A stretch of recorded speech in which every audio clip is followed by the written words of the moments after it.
Olá, pessoal! Bem-vindos ao nosso canal. Hoje nós vamos falar sobre um assunto muito importante, que é a pré-eclâmpsia.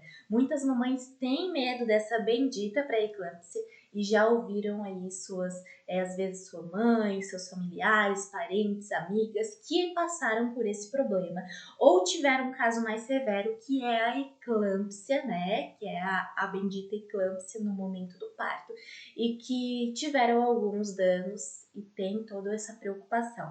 Realmente, a eclâmpsia, a pré-eclâmpsia também, são as maiores preocupações que nós temos com uma gestante, porque ela realmente é algo muito sério, né? É uma doença muito séria, que tem danos, né, irreversíveis.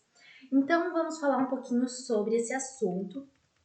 A eclâmpsia é uma das causas de morte materna mais importantes, né, obstétricas, e por isso a gente vai cuidar aí da prevenção dela o máximo possível, certo? Primeiramente, vamos entender o que é a pré-eclâmpsia. Ela é conhecida como uma disfunção placentária. Então, ocorre de alguma maneira, né, depois ali da 20ª semana de gestação, um aumento da elevação arterial, certo?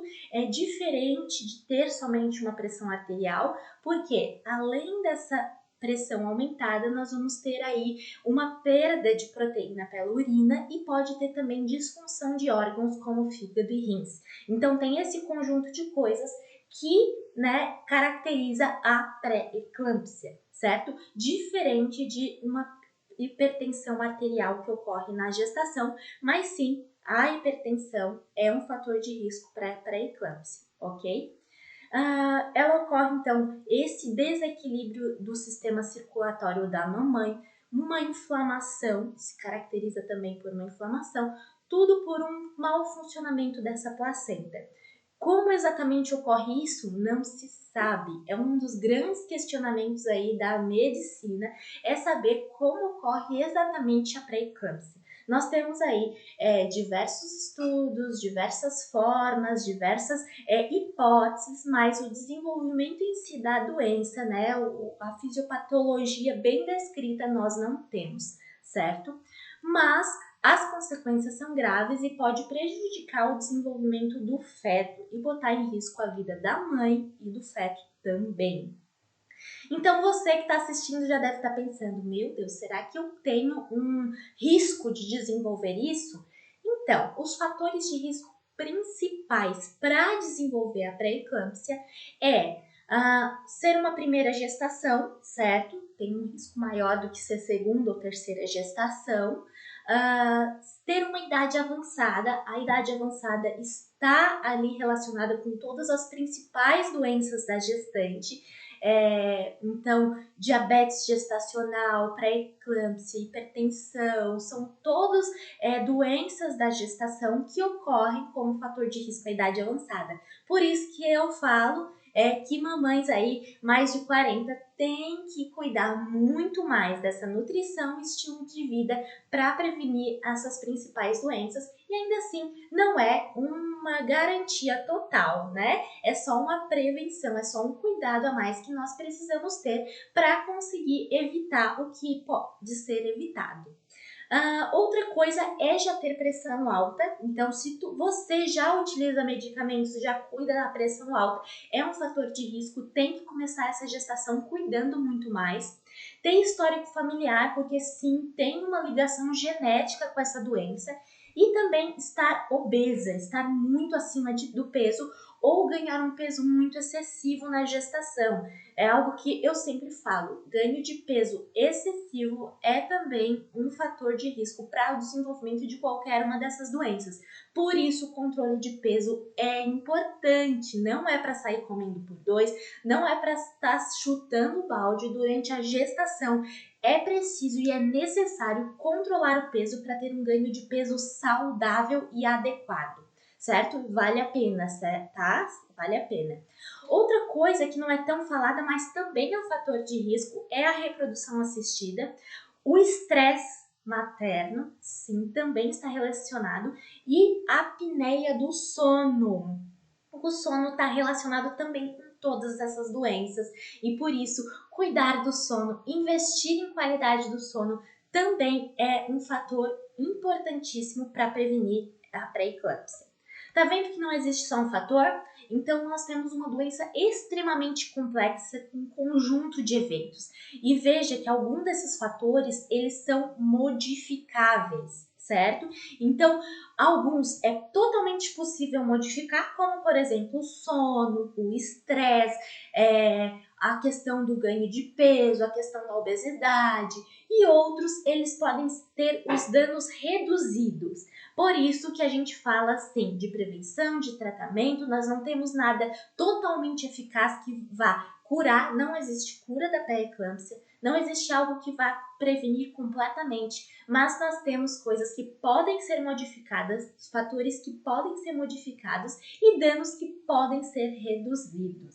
Então, você deve estar se perguntando, o que eu faço? Existe como eu descobrir pré-eclâmpsia antes de engravidar? Não é possível ainda, nós não temos esse tipo de avanço aí na medicina para saber se você vai desenvolver ou não. Mas ali no pré-natal, desde o comecinho, a sua gineco vai fazer alguns exames. Um deles é a verificação da pressão arterial, certo?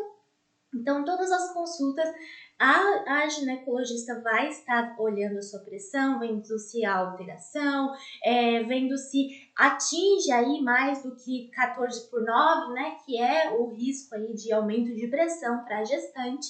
E daí, se tiver essas medições ali no intervalo de algumas horas e ocorrer esse aumento, já é ali um grande risco para o desenvolvimento de pré-eclâmpsia. Juntamente o exame de urina para ver ali a perda de proteinúria, certo? Exames de sangue específicos para ver essa presença de proteínas.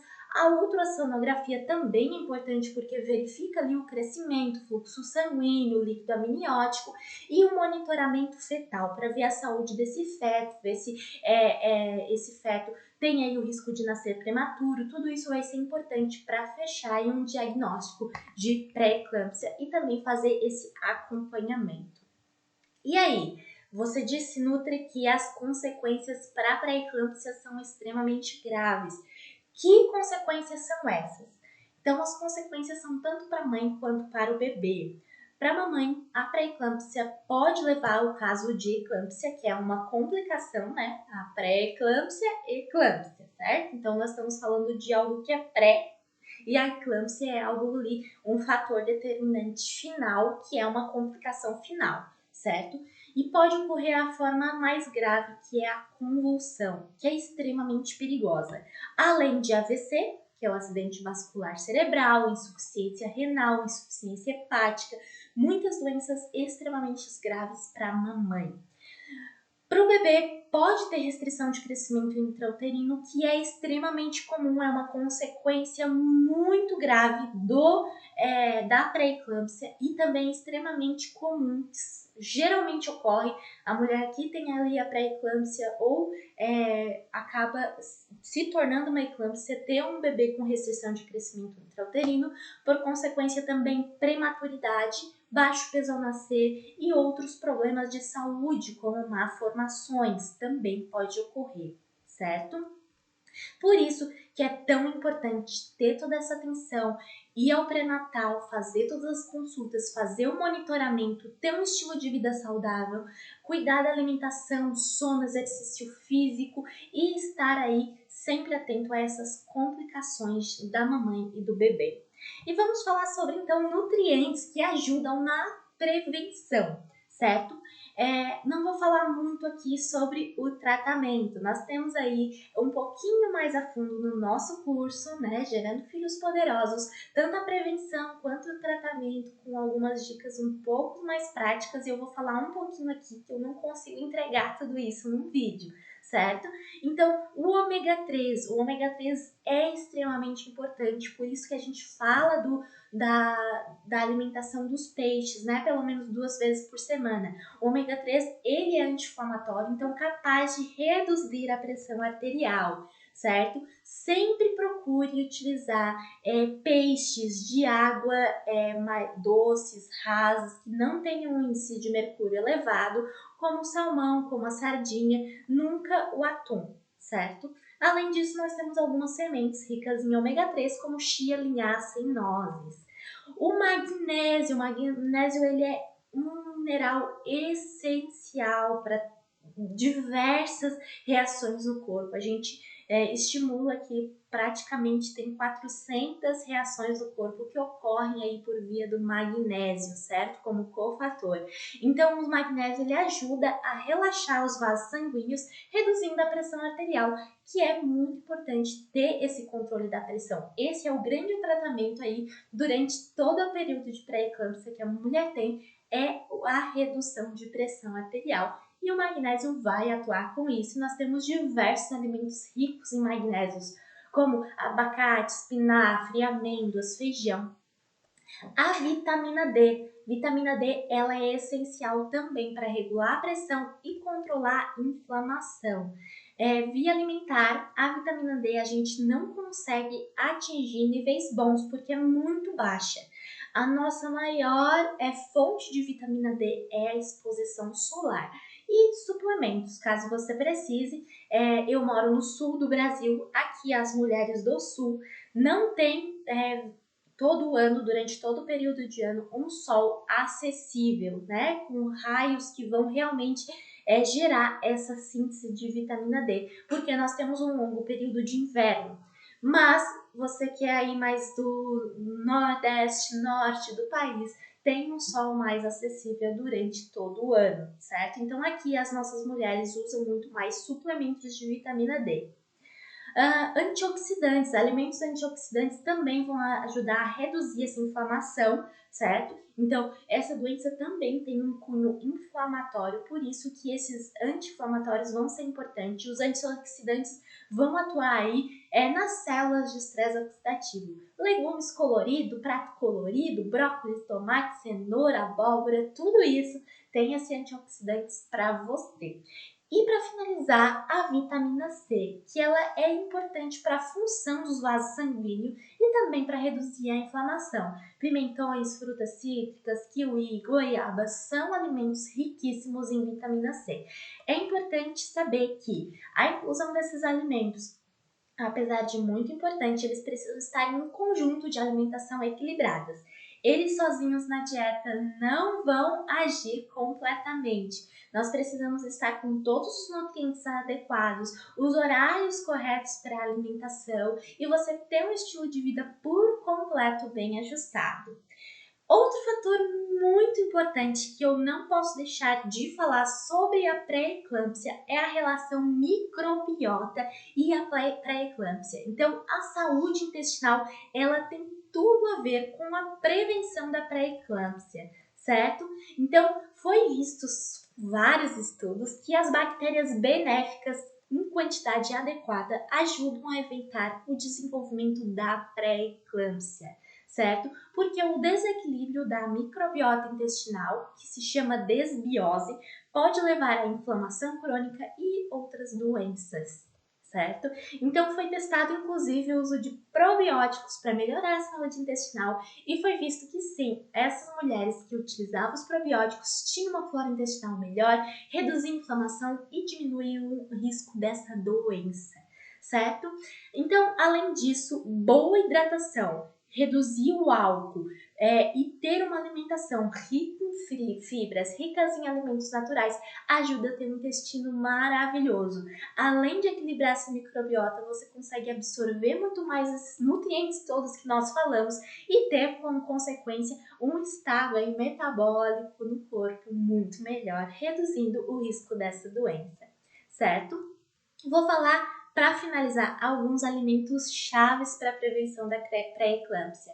Então nós temos o alho, que é um alimento que está na cozinha de todo mundo utiliza, mas o grande benefício do alho é o alho cru. Então você pode utilizar para fazer pastas, patês, coisas que utilizam o alho na forma crua e não cozida, refogada. Ajuda na dilatação dos vasos.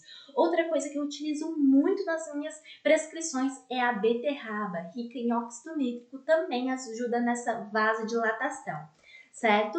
Outro é o chocolate amargo, porém precisa ser em pequena quantidade, porque apesar dos benefícios, todos os flavonoides que tem, que ajudam aí na dilatação dos vasos, o chocolate amargo ele também tem um pouquinho de cafeína, então precisa ser bem controlado as quantidades, ok?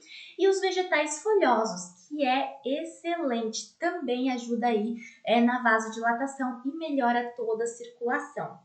As nossas sementes vão agir com quantidades de antioxidantes e ômega 3 e todos esses alimentos eles ajudam na circulação em geral, na saúde cardiovascular e é um importante fator para a redução da pré-eclâmpsia. Como a gente falou que a apneia do sono está totalmente relacionado, sim, a capacidade de melhorar essa lesão endotelial, certo? Materna, pode ser feita a partir de uma coisa muito importante de prevenção de doenças, que é a melatonina. E a melatonina nós estimulamos como? Com sono, certo? Então, ter uma boa qualidade de sono para estimular esse hormônio do sono é muito importante e vai ser essencial.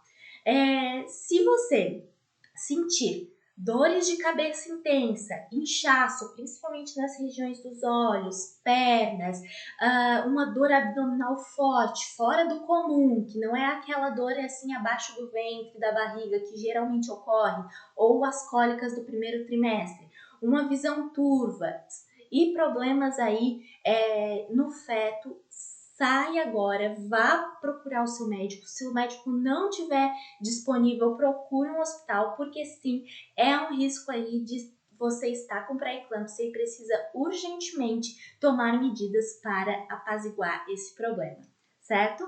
Gostou do vídeo?